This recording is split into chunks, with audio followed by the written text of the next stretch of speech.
C'était aux temps anciens, nous sommes peuple d'un monde créé par Elohim l'Éternel, après le ciel et la terre.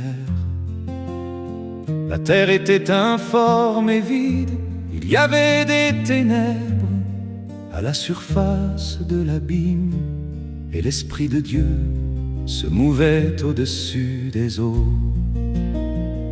Puis Dieu dit: faisons l'homme à notre image, selon notre ressemblance, et qu'il domine. Dieu créa l'homme à son image, il le créa à l'image de Dieu. Il créa l'homme et la femme, Dieu les bénit. Dieu les bénit et Dieu leur dit: soyez féconds, multipliez, remplissez la terre et l'assujettissez, et dominez sur les poissons de la mer, sur les oiseaux du ciel et sur tout animal qui se meut sur la terre. Et Dieu dit: voici, je vous donne toute herbe portant de la semence, et qui est à la surface de toute la terre, et tout arbre ayant en lui du fruit d'arbre et portant de la semence, ce sera votre nourriture.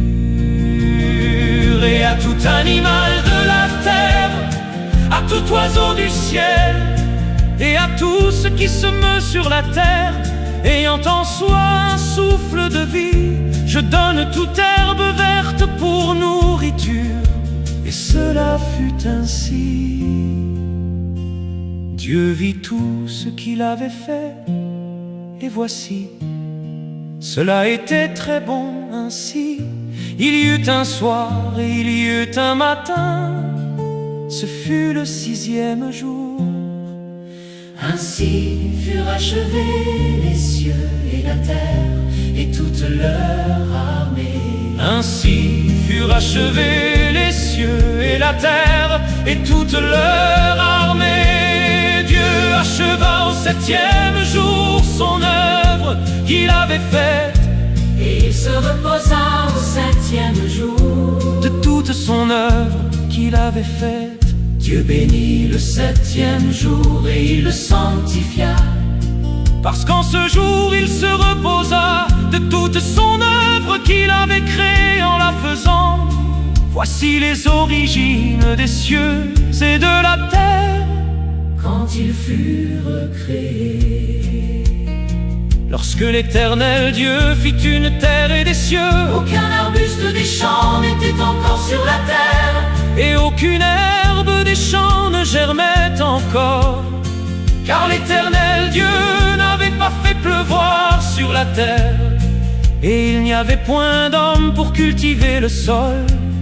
Mais une vapeur s'éleva de la terre et arrosa toute la surface du sol. L'Éternel Dieu forma l'homme de la poussière de la terre.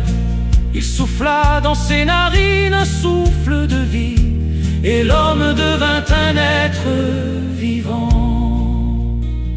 Nous sommes tous héritiers du premier homme et de la première femme. En rencontrant la vérité, si nous ne savons que faire de tout ce qui n'est pas nous-mêmes, il nous faut nous poser pour agir. Et après avoir prié notre Dieu d'amour et de justice, percevoir nos aujourd'hui sans phare, ne plus être ce trompe-l'œil de l'esprit, se trompe l'œil du cœur manipulateur, se trompe l'œil de nos émotions. Lâcher prise sur tout mensonge, sur la concupiscence, se laisser transformer par le Saint-Esprit de Dieu.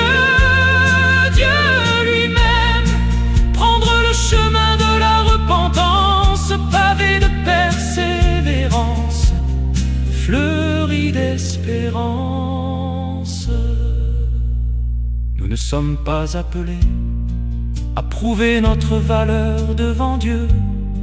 Nous sommes appelés à nous abandonner à lui, La détresse inhumaine des subissants, et pourtant il nous avait promis, subissant les journées pleines de ces nuits transmutées, percevoir simplement et rencontrer une seule nuit, y survivre. Ne peut-on prêter vie à raison d'exister que si l'homme a agi et la femme prié, que si leurs enfants vivent en souvenirs secrets, lumière des eaux vives, émanation, projet. Vivre en vague sociale, un trauma d'exister, sans amour ancestral, la foi âtre blessé, coup du sort initié par l'amitié en transe, évolution d'été, saison créant l'enfance. La musique de ton âme joue l'instrument, Dieu, cœur où l'amalgame brûle l'adieu. Ta conscience élabore un chemin main tendue. Comme tu vis la mort, ton essence sonore, dans les fils et les filles tu poses sans prix le devenir des trilles en passion inouïe. Ne peut-on prêter vie à raison d'exister que si l'homme a agi et la femme prié, que si leurs enfants vivent en souvenirs secrets, lumière des eaux vives, émanation, projet.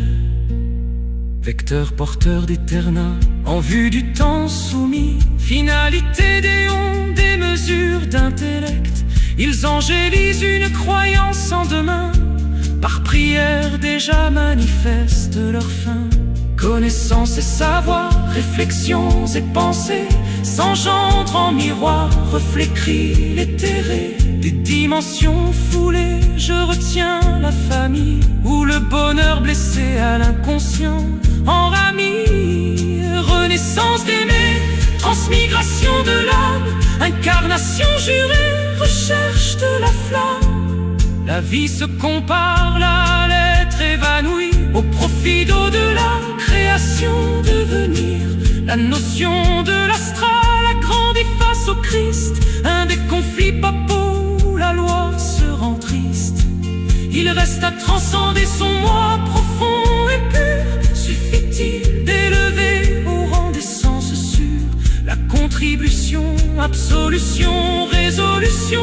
Même si la consomption des espèces aboutit, ne peut-on prêter vie à raison d'exister que si l'homme a agi